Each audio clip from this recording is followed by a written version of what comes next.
तो जय हिंद बच्चों, class 10th mole concept and stoichiometry chapter आ चुका है आप लोगों के लिए केमिस्ट्री से। और ऑलरेडी मैंने आप लोगों को क्लास 9th में मोल के बारे में काफ़ी सारी चीज़ें डिस्कस कर ली हैं हमने, है ना, मोलिकुलर मास वगैरह सारी चीज़ें। बट ठीक है, इस चैप्टर में भी हम डिटेल में पढ़ने वाले हैं इसके बारे में, तो ज़्यादा टेंशन मत लीजिएगा।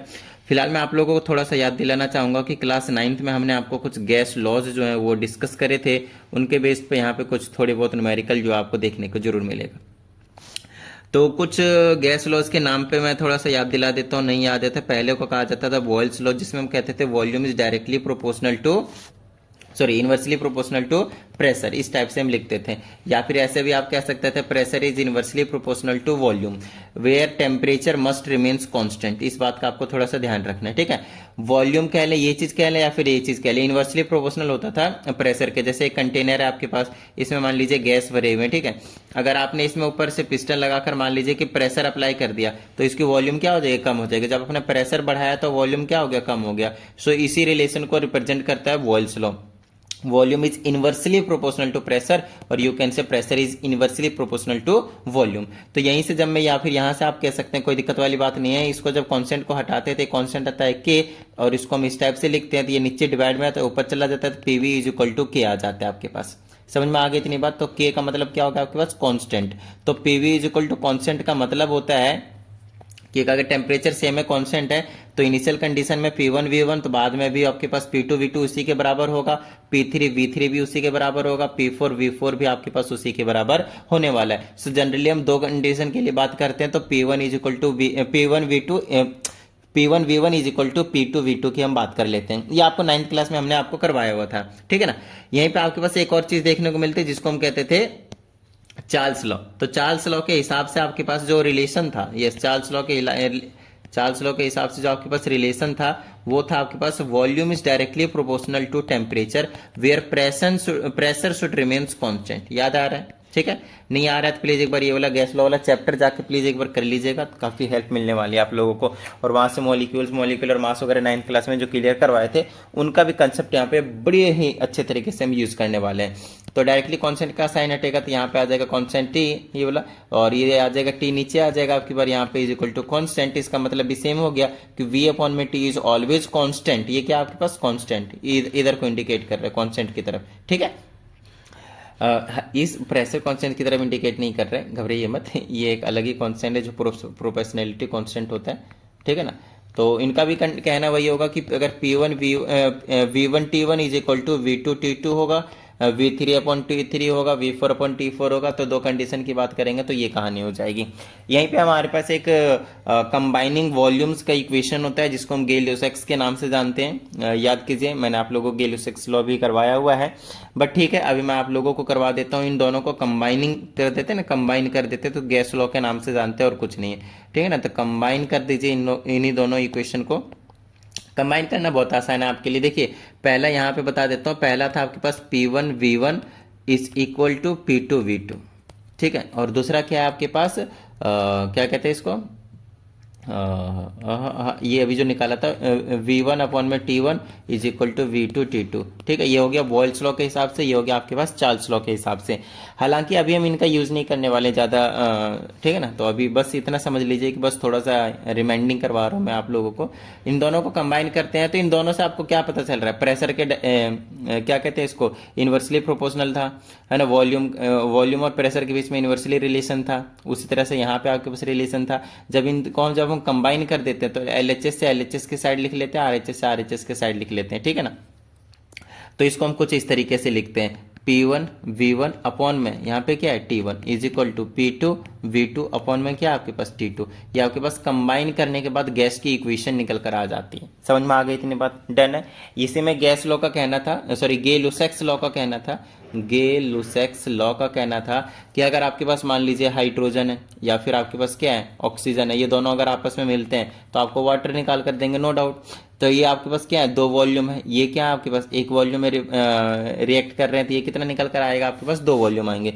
तो रेशियो ऑफ कंबाइनिंग वॉल्यूम्स क्या हो गई इसकी, 2, फिर 1 और फिर क्या हो गई 2, तो ये बीच में आप लगा देंगे रेशियो। ये सिंपल होल नंबर रेशियो में हमेशा कंबाइन होते हैं, ये कहना था गे-लुसैक्स लॉ का, ठीक है।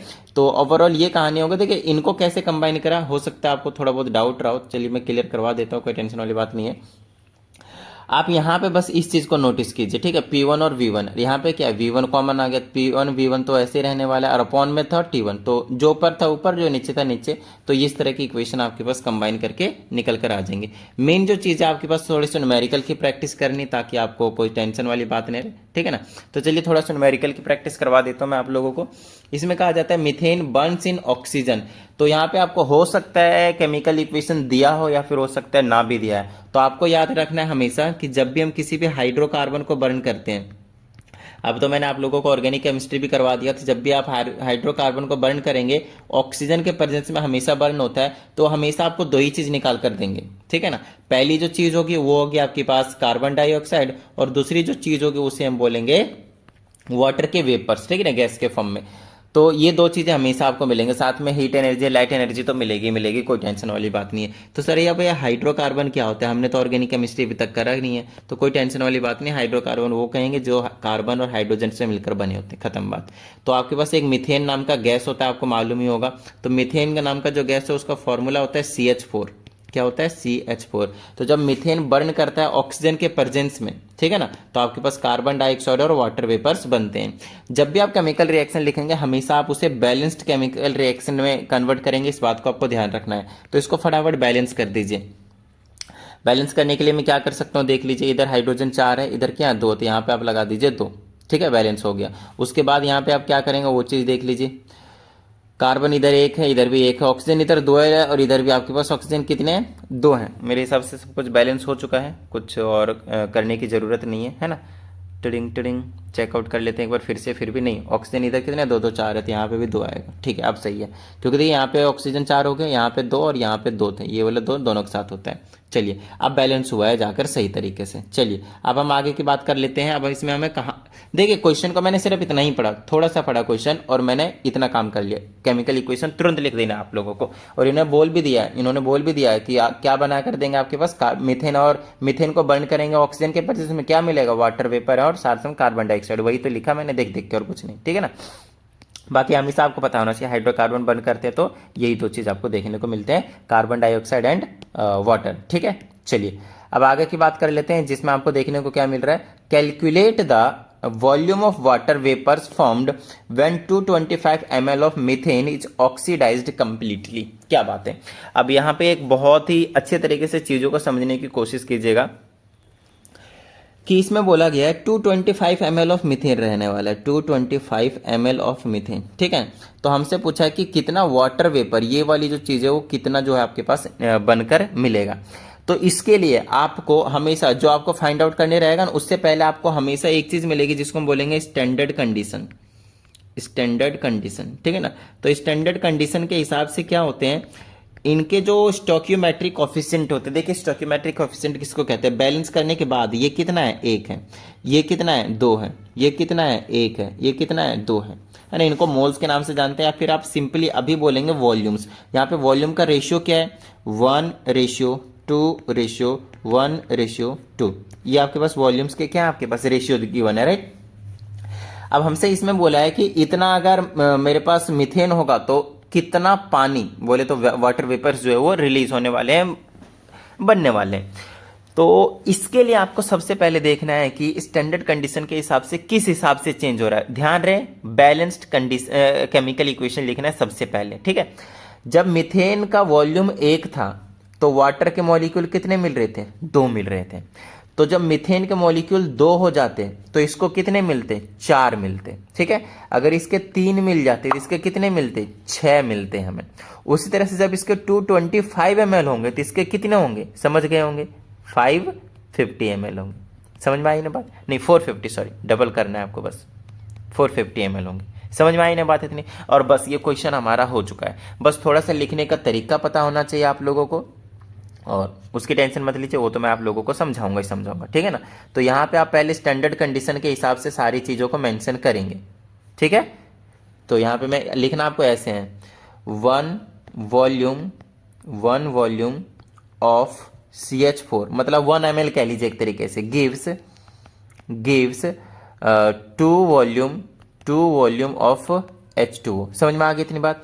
देयरफॉर 225, एक का पता हो ना, यूनिटरी मेथड और कुछ नहीं, एक का पता हो तो बाकी आप कितने को निकालना है उससे मल्टीप्लाई करना है।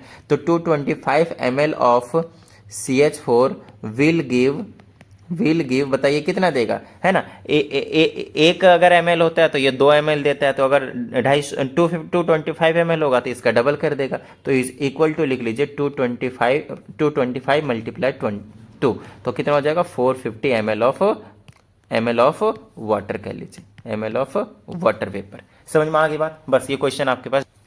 ओके तो चलिए अब हम सेकंड क्वेश्चन कर लेते हैं। इसमें कहा जाता है वाटर को हम स्प्लिट कर सकते हैं according to this given reaction. ये वाला रिएक्शन आपको साफ साफ दिख रहा होगा, इस टाइप से हमने स्प्लिट कर रखा है। वाटर को हाइड्रोजन और ऑक्सीजन में हम कन्वर्ट कर सकते हैं। चलो भाई अब आगे की बात करें, इसमें कहा था given experiment results in 2500 centimetre cube of water hydrogen being produced.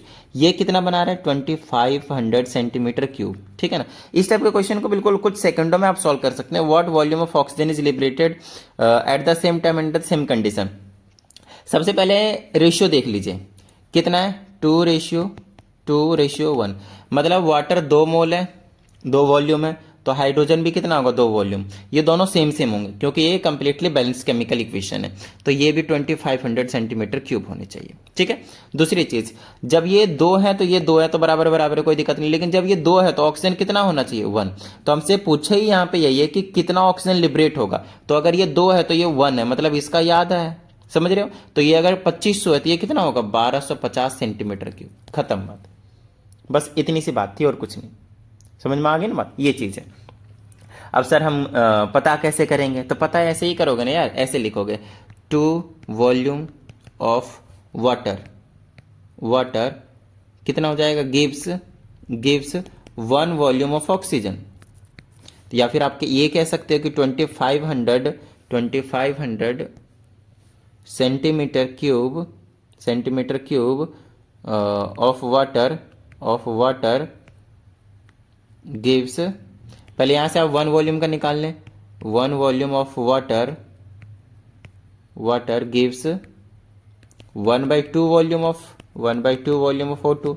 देख लीजिए यहां से 2 जो है उधर चला जाएगा, डिवाइड में हो जाएगा तो 1/2 हो जाएगा। तो एक का निकल गया ना, तो 1 वॉल्यूम ऑफ वाटर कितना ऑक्सीजन आपको देने वाला है, ठीक है। तो 25 सेंटीमीटर ऑफ वाटर कितना देगा, तो यहां से निकाल लेंगे, यहां से निकाल लीजिए, ठीक है ना। 1 देखो वॉल्यूम का मतलब जो भी यूनिट होता है वही आप लिख सकते हैं। तो यहाँ पे 2 सेंटीमीटर क्यूब 1 सेंटीमीटर क्यूब आप ऐसे लिख सकते हैं। तो यहाँ से आप क्या करेंगे, कितना निकालना, इतना सेंटीमीटर कितना देगा, तो इससे मल्टीप्लाई कर देंगे 1/2 into 2500 centimetre cube of oxygen जो है वो आपके पास मिलने वाला है। तो 1/2 इसका कटापटी कर दीजिए, इसको मैं मिटा देता हूँ। कटापटी कर देंगे तो कितना आ जाएगा मेरे पास, तो ये सिंपली आपको दे देगा 1250 सेंटीमीटर क्यूब, ठीक है ना। तो वाटर अगर 2500 होगा तो इसका आधा ऑक्सीजन बनेगा, क्योंकि स्टार्टिंग कंडीशन में हमने देख लिया वाटर डबल है तो ऑक्सीजन उसका आधा मिल रहा था, तो वाटर डबल है तो उसका आधा ऑक्सीजन कर दिया, खत्म बात। चलिए नेक्स्ट क्वेश्चन की ओर बढ़ जाते हैं। इसमें कहा जाता है what volume of oxygen is required to burn completely a mixture of 22.4 decimeter of methane and 11.2 decimeter of hydrogen into carbon dioxide and steam। तो यहाँ पे आपके पास 2 रिएक्शन है। रिएक्शन वैसे दिए होंगे बट इस वाले क्वेश्चन में मैंने नहीं लिखा, मैं अपनी तरफ से लिखना चाहता हूँ और आपको मैं सिखाना चाहता हूँ, क्योंकि कई बार क्वेश्चन में नहीं दिया होता है। इसमें कहा है what volume of oxygen is required to burn completely a mixture of this methane. तो आपको पता है मीथेन को अगर मेरे को बर्न करने का है तो बर्न करूंगा तो हमेशा किसके प्रेजेंस में, ऑक्सीजन के प्रेजेंस में, और आपको क्या मिलेगा कार्बन डाइऑक्साइड और साथ में वाटर वेपर। तो ऑक्सीजन कितना चाहिए होगा, तो इसको सबसे पहले तो आप क्या करें, मैसेज कर दे, ठीक है। अरे यार सॉरी मैसेज आया, मुझे मैसेज बोल दिया। बैलेंस कर लें, तो इसको बैलेंस करेंगे तो क्या हो जाएगा, हाइड्रोजन 4 हाइड्रोजन, अभी हमने उधर भी बैलेंस करा था तो यही चीज आया था, ठीक है ना। और दूसरा एक और चीज बोला है, mixture of 22.4 decimetre of methane. तो मीथेन का इसमें इतना दिया हुआ है 22.4 डेसीमीटर क्यूब, ठीक है ना। And 11.2 decimetre of hydrogen into carbon dioxide and steam. यहाँ पे 2 रिएक्शन है, मैं आप लोगों को समझाता हूं कैसे 2 रिएक्शन को आप समझेंगे। इसमें बोला what volume of oxygen is required to burn completely a mixture of, ये मिक्सचर ऑफ इतना मीथेन एंड इतना hydrogen into carbon dioxide and steam. ये जो मीथेन है और वो क्या बना रहा है, कार्बन डाइऑक्साइड, ठीक है ना। यहाँ पे रिस्पेक्टिवली नाम का एक वर्ड जो है वो लिखना चाहिए इनको। और इतना ऑफ हाइड्रोजन जो है वो स्टीम बना रहा है, मतलब अब हाइड्रोजन को एक तरीके से हम यूज कर रहे हैं, तो हाइड्रोजन को यूज़ करेंगे तो नो डाउट उसके लिए हम कुछ इस तरह से आपके पास जो रिएक्शन है वो लिखने वाले हैं। टुडिंग टुडिंग टुडिंग, यहाँ पे हम लिख लेते हैं हाइड्रोजन और ऑक्सीजन को करेंगे तब जाकर आपके पास क्या बनेगा, स्टीम बनेगा। दिस इज योर स्टीम, ठीक है ना, ध्यान रखना वेपर्स के फॉर्म में, लिक्विड वाटर ही है वो, बट स्टीम के फॉर्म में, ठीक है। तो ये कहानी, और ये कितना 11.2 of hydrogen, 11.2 decimetre of hydrogen है, ये कहानी है आपके पास। तो रिएक्शन हमने अपनी तरफ से लिख लिया। अब हमसे बोला है कि कितना वाटर चाहिए होगा, तो इसको भी बैलेंस करें सबसे पहले। तो इसको बैलेंस करूंगा तो हाइड्रोजन क्या हो जाएगा, यहाँ पे 2 और यहाँ पे 2 हो जाएगा। तो हमसे पूछा कितना ऑक्सीजन चाहिए होगा, यहाँ पे कितना ऑक्सीजन चाहिए और यहाँ पे कितना ऑक्सीजन चाहिए, फिर हम दोनों को क्या करेंगे, जोड़ देंगे, खत्म बात, डन है, ठीक है। तो यहाँ पे देखिए ये वाला बहुत ज्यादा आसान क्वेश्चन है, इसको मैं बाद में करूंगा, दूसरे वाले का बाद में करता हूँ, पहले इसका यहाँ से निकाल लेते हैं कितना ऑक्सीजन चाहिए मेरे को। तो देखिए उसके लिए मुझे क्या करना पड़ेगा, यहाँ पे ये वाली चीज देखिए, या अगर आप स्टैंडर्ड देखेंगे तो यहाँ पे हम ऐसे लिखेंगे 1 मोल ऑफ CH4 रिक्वायर्स, कितना चाहिए, रिक्वायर्स 2 मोल, मोल की जगह वॉल्यूम कर देता हूं मैं, क्योंकि मैं यहाँ पे वॉल्यूम की बात कर रहा हूँ। 1 volume of CH4 requires 2 volume of oxygen, 2 volume of oxygen. तो इसके लिए इसके लिए कितना ऑक्सीजन चाहिए होगा, वो चीज देख लेते हैं। तो एक का जो पता है तो 2 से इंटू हो जाएगा और कुछ नहीं है। तो यहां से मैं लिख लूंगा 22.4 वॉल्यूम ऑफ, वॉल्यूम का जगह यहाँ पे डेसीमीटर क्यूब दे रखा है तो वही वर्ड यूज कर लेंगे हम, आपको बता दिया, हर बार जो यूनिट दिया रहेगा वही यूज कर लेंगे, ठीक है ना। तो इतना decimetre cube of CH4 requires कितना चाहिए, 2 इंटू में 22.4 मतलब 48 पॉइंट कितना, सॉरी मल्टीप्लाई कर देते हैं, 44.8 decimetre cube of oxygen requires, तो इतना हो जाएगा। तो पहले के केस में, इन फर्स्ट केस, अगर आप फर्स्ट केस की बात करें तो उस केस में कितना ऑक्सीजन चाहिए, 44.8 डेसीमीटर क्यूब। चलिए अब दूसरे केस की बात कर लेते हैं। दूसरे केस में ऑक्सीजन, हाइड्रोजन था 11.2 ना। चलो अब रिएक्शन लिख लेते हैं यहाँ पे हम, ठीक है ना, रिएक्शन लिख लेते हैं। तो रिएक्शन लिखेंगे तो हाइड्रोजन और ऑक्सीजन को मिला रहे थे तो वाटर बन रहा था, बेसिकली स्टीम बन रहा था, और बैलेंस कर रहा था तो ये बना था। ये था आपके पास 11.2 डेसीमीटर क्यूब। बिल्कुल सेम कहानी, यहाँ पे स्टैंडर्ड फॉर्म देखेंगे बैलेंस करने के बाद, यहाँ पे बोलेंगे 2 मोल की जगह वॉल्यूम लिख लूंगा, और वॉल्यूम में क्योंकि डेसीमीटर है तो आप डेसीमीटर नाम का एक जो चीज़ है वो यूज़ कर सकते हैं। 2 डेसीमीटर क्यूब ऑफ, है ना, हाइड्रोजन बिल्कुल सेम चीज़। देखिए अगर एरो से पहले दोनों चीजें होंगे तो आप रिक्वायर्स नाम का वर्ड यूज करेंगे, एक एरो और एक उधर राइट साइड का होगा, एक एरो से इधर का होगा, एक एरो से इधर का, तो आप गिव्स नाम का वर्ड जो है वो यूज कर सकते हैं, या फिर प्रोड्यूसेस, ऐसे करके आप यूज कर सकते हैं। तो 2 decimetre cube of hydrogen requires कितना, 1 डेसीमीटर क्यूब ऑफ ऑक्सीजन, खत्म बात। तो ये कितना है आपके पास, पहले यहां से 1 का निकाल लेते हैं, तो 1 decimetre cube of hydrogen requires कितना, 1/2, ये जो 2 है वो डिवाइड में चला जाएगा, 1/2 डेसीमीटर क्यूब ऑफ ऑक्सीजन, ठीक है, इतनी बात डन है, ठीक है। तो अब आपको पता है यहाँ पे कितना दे रखा है, ये 11.2 डेसीमीटर क्यूब, तो यहाँ पे मैं लिख लूंगा 11.2 decimetre cube of hydrogen requires, इससे मल्टीप्लाई कर दूंगा तो 1/2 into 11.2 decimetre cube of oxygen चाहिए, ठीक है। चलो तो यहाँ से लिख लूंगा, हाफ से डिवाइड करूँगा कितना आ जाएगा, 5.1 आ जाएगा ना, नहीं 5 अच्छे से डिवाइड करो, टिडिंग 2 से डिवाइड करो, 5 से पहले 2 कर दो, 5 बार में 6 बार, 5.6, ये आ जाएगा 5.6 डेसीमीटर क्यूब ऑफ ऑक्सीजन।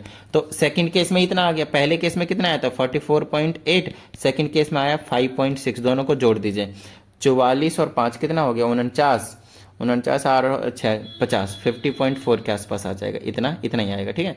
इतना डेसीमीटर क्यूब जो है आपके पास ऑक्सीजन चाहिए होंगे दोनों रिएक्शन को कंप्लीटली होने के लिए। चलिए एक और क्वेश्चन कर लेते हैं, शायद इतना ही क्वेश्चन है, हाँ लास्ट क्वेश्चन है आपके पास। ओके तो इसको देखते हैं कि किस तरीके से हम यहाँ पे प्रोसीड करने वाले। देखिए बड़ा ही आसान सा क्वेश्चन होता है, लेकिन बच्चे गलती करते हैं इसमें कहा जाता है 8 लीटर्स ऑफ हाइड्रोजन कितना है, 8 लीटर है, एंड 7.6 लीटर ऑफ ब्रोमीन हमेशा डाइटोमिक फॉर्म में एग्जिस्ट करेंगे, हाइड्रोजन भी, तो ये कितना है 7.6 litre of bromine are mixed तो what will be the volume of resulting mixer, तो HBr बना लेते हैं, क्या कहते हैं, हाइड्रोजन ब्रोमाइड, ठीक है। तो इसको कहते हैं कितना बनाएगा वो हमसे पूछा है। इन दोनों को अगर मैंने मिक्स कर दिया तो एक चीज़ पता होनी चाहिए, इनको बैलेंस करेंगे तो यहाँ पे आपके पास 2 आ जाएगा। यहाँ पे बच्चे क्या करते पता है, यार रिएक्टेंट इतना है, इतना और इतना है, 100% प्रोडक्ट कम थोड़ी हो जाएगा, ज़्यादा थोड़ी हो जाएगा। 8 7 15 15.6 लीटर आपके पास जोड़ दिया और हमारे पास आंसर आ गया। लेकिन ये आंसर कंप्लीटली रॉन्ग है, ऐसा आपको कभी भी नहीं करना। ऐसा क्यों नहीं करना पता है, यहाँ पे उसके लिए आपको 2 चीज़ें समझनी पड़ेगी। एक होता है लिमिटिंग रिएजेंट और एक होता है एक्सेस रिएजेंट। चीज़ों को समझिए, मैं आपको एक कंडीशन देता हूँ, पहले अच्छे से समझिएगा। चलिए आज हम चाय बनाते हैं, क्या बनाते हैं, चाय, ठीक है, टी बनाते हैं। और चाय एक ऐसी बनाएंगे जिसमें सिर्फ हम मान लेते हैं 2 ही चीज़ बना, यहाँ पे हमारे पास 2 एग्जाम्पल, वैसे बहुत सारी चीज़ें हम डाल सकते हैं चाय में, नो डाउट। बट मैं फिलहाल जो आपको कह रहा हूँ कि ऐसा कीजिए, आप सिर्फ 2 चीज़ उसमें डालकर और चाय जो है बनाइए, ठीक है। एक तो मैं क्या कहते हैं, मिल्क ले लेता हूँ, और दूसरी टी लीव्स ले लेता हूँ, चाय पत्ती, ठीक है। चलिए ये 2 चीज़ लिया मैंने, ठीक है, इतनी ये लिया मैंने आप लोगों को। अब एक चीज़ का ध्यान रखिएगा, यहाँ पे हाँ मुझे पता है चाय में और सारी चीज़ें डलती हैं, तो कोई टेंशन मत लो, ठीक है। मैं सिर्फ अभी 2 चीज़ डाल कर बना रहा हूँ, फिक्की चाय। चलो देखो, अगर मैं आपसे कहता हूँ कि अगर ये 1 लीटर है और टी लीव्स कितना है, 1 लीटर के लिए मान लेते हैं कि 100 ग्राम के लिए 100 ग्राम ये चाहिए, तब जाकर आपके पास जो तैयार होता है ना, वो मान लेते हैं कि 50 कप्स चाय तैयार होते हैं, 50 कप्स, एक एग्जाम्पल के तौर पे, ठीक है। इतनी बात, चलें आगे आगे चलिए। अब मैं आप लोगों को कंडीशन, ये एक स्टैंडर्ड कंडीशन, इसी को कहा जाता है स्टैंडर्ड कंडीशन। हमेशा आपको स्टैंडर्ड कंडीशन से इधर उधर नहीं भागना है, ठीक है। इसको हम क्या कहते हैं, स्टैंडर्ड कंडीशन के नाम से जानते हैं। देखिए स्टैंडर्ड कंडीशन का कहना है कि अगर 1 लीटर दूध होगा, मिल्क होगा, और 100 ग्राम आपके पास टी लीव्स होंगे, चाय पत्ती होंगे, तो 50 कप आपके पास चाय बन जाएंगे। अब मैं क्या कह रहा हूँ, आपसे मैंने बोला कि आपके पास 5 लीटर मिल्क है, 5 लीटर मिल्क है आपके पास, और चाय पत्ती आपके पास 100 ग्राम है। कितना आपके पास, 100 ग्राम है। तो आपसे मैंने पूछा आप कितने कप्स जो है वो चाय बना पाएंगे, कितने कप बना पाएंगे। अब आपका आंसर होगा सर मैं तो 250 कप्स चाय बना दूंगा, और मेरा आंसर होगा आप 250 कप्स नहीं बना पाएंगे, आप सिर्फ 50 कप्स ही चाय बना पाएंगे। अब बात आती सर ऐसा कैसे, हमारे पास तो इतना सारा दूध पड़ा है। अरे एक बात बताइए, आपको 2 चीज़ कंपलसरी है, ये इतना इतना डालना ही डालना है। जब आप 100 ग्राम चाय से, 100 ग्राम चाय पत्ती से 50 कप बना पा रहे थे 1 लीटर का दूध यूज़ करके, तो आपके पास ये 100 ग्राम ही तो है, तो 100 ग्राम से तो आपने 50 कप बना लिए इसका 1 लीटर दूध यूज़ करके। बाकी जो 4 लीटर बचे हैं आपके पास, उसके लिए फिर से तो आपके पास 400 ग्राम चाय पत्ती चाहिए, तभी तो 50 50 50 50 50 करके आप 200 कप और भी चाय बना पाएंगे। वो है ही नहीं आपके पास, जैसे समझ में आ रही है ना बात। तो यहाँ पे कहने का मतलब ये है कि यहाँ पे इनमें से एक जो है वो लिमिटिंग का काम कर रहा है। This is your limiting reagent, this is your limiting reagent, ठीक है ना। ये कम क्वांटिटी में प्रेजेंट है, और हमेशा आप ध्यान रखिएगा प्रोडक्ट कितना बनेगा वो डिसाइड करेगा जो हमेशा कम क्वांटिटी में प्रेजेंट होंगे। समझ में आ रही है इतनी बात, डन है। तो कम क्वांटिटी में चाय पत्ती थी, इसने डिसाइड कर लिया, और इसका जो होगा वो एक्सेस रहेगा, ये बाकी एक्स्ट्रा कितना भी होगा वो बचा हुआ रह जाएगा, उससे आपको कोई लेना देना नहीं। समझ में आ गई इतनी बात। इसी को अगर हम उल्टा कर देते, इसी को अगर हम उल्टा कर लेते, मान लेते हैं यहाँ पे मिल्क है और आपके पास यहाँ पे इतना करते हैं, हाफ लीटर 0.5 कर देते हैं, ठीक है ना, 0.5 कर देते हैं, 0.5 मिल्क है, 0.5 लीटर कर देते हैं। और जो टी लीव्स है, ठीक है ना, जो टी लीव्स है उसको हम क्या कर लेते हैं, 100 ग्राम ही रखते हैं, ठीक है। अब आपको कंडीशन बताने कितने बनेंगे, आपका आंसर होगा, फिर से मैं बना सकता हूँ 50, गलत। आप इसके अब की बार क्या बना सकते हैं, 25 कप सी चाय बना सकते हैं। कैसे, क्योंकि स्टैंडर्ड कंडीशन यही है आपके पास कि 1 लीटर दूध होगा, 100 ग्राम चाय पत्ती होंगे, तो 50 कप बनेंगे। अब की बार 1 लीटर दूध है ही नहीं कितना है, 0.5 लीटर, ये हाफ लीटर ही है। अब हाफ लीटर ही है तो ये तो कम ही यूज होंगे ना, हाफ ही यूज होंगे, 50 ग्राम ही यूज होंगे, बाकी जो 50 ग्राम होंगे वो बच जाएंगे। तो आपके बार ये एक्सेस में हो गया और ये लिमिटिंग में होंगे। तो स्टैंडर्ड कंडीशन के हिसाब से आपको काम करना है, इस बात को आपको ध्यान रखना है, ठीक है ना। तो ये जो क्वेश्चन था आपके पास ये वाला, ये भी आपके पास उसी कंसेप्ट के ऊपर बेस्ड है। अब चीज़ों को देख लीजिए, यहाँ से हमारे पास ये 1 वॉल्यूम था, ये भी 1 वॉल्यूम था, तो ये कितना मिल रहा था, 2 वॉल्यूम मिल रहा था। समझ में आ गई इतनी बात, डन है। तो उस हिसाब से अगर देखा जाए तो अगर 10 ml हाइड्रोजन होगा तो कितना बनाएगा वो, ये वाला 10 का डबल कर दीजिए, 1 का डबल, तो 20 ml ऑफ क्या बनेगा आपके पास, HBr बनेगा। या फिर आप कह सकते हैं कि 10 ml ऑफ ब्रोमीन भी होता तो भी आपके पास क्या बनता है 20 ml बनता है। तो ये एक स्टैंडर्ड कंडीशन हो गया कि ये 1 होगा तो ये 2 बनेंगे, ये 1 होगा तो ये 2 बनेंगे। लेकिन हमेशा अभी मैंने आप लोगों को क्या बताया, जो लिमिटिंग रिएजेंट होगा, जो कम क्वांटिटी में प्रेजेंट होगा, वही डिसाइड करेगा कि प्रोडक्ट कितना बनेगा। बाकी ये इसका ना एक्स्ट्रा जो चीज़ें होंगी वो बचकर रह जाएंगी। तो यहीं से आप लिखेंगे। इसको मैं हटा देता हूँ, यहाँ पे चाय पत्ती हटाते हैं, अब यहाँ पे चाय हुई नहीं बनाएंगे। अब यहाँ पे एक छोटी सी चीज़ लाइन जो है वो ऐसे कुछ करके यूनिटरी मेथड वाली चीज़ें लिखेंगे। टिडिंग टिडिंग, यहाँ पे आप ऐसे लिखेंगे 1 वॉल्यूम, और क्योंकि यहाँ पे लीटर है तो मैं लीटर ले लेता हूँ, वॉल्यूम के बजाय क्या ले लेता हूँ मैं, litre. 1 litre of bromine gives, देखा ना हमने यहाँ पे अब की बार गिव्स वर्ड यूज किया, क्यों, क्योंकि एक एरो से पहले का एक एरो से बाद का है। Gives 2 litre of HBr, hydrogen bromide, ये दे रहा है। तो 1 लीटर का पता है, तो 7.6 लीटर कितना देगा, तो 7.6 लीटर ऑफ ब्रोमीन गिव्स, तो कितना दे देगा, 2 से इंटू कर दो भाई, डबल कर दो। 1 2 दे रहा था तो इतना डबल हो जाएगा, तो 2 इंटू में 7.6 लीटर ऑफ HBr लिख लियो पूरा, ठीक है। मल्टीप्लाई करिए, 7 दूना 14, 15.4 लीटर जो आपके पास, 15.2 ही आएगा, सॉरी 4 नहीं, 2, 6 दूना 12, 7 दूना 14, 15.2 लीटर आपके पास जो HBr है वो निकल कर आ जाने वाला है आपके पास। समझ में आई ना बात इतनी, डन है, गॉट इट। मेरे हिसाब से चीज़ें थोड़ा सा आपको क्लियर हो गया होगा, कुछ ना कुछ चीज़ें तो पहले के मुकाबले क्लियर जरूर हुआ होगा।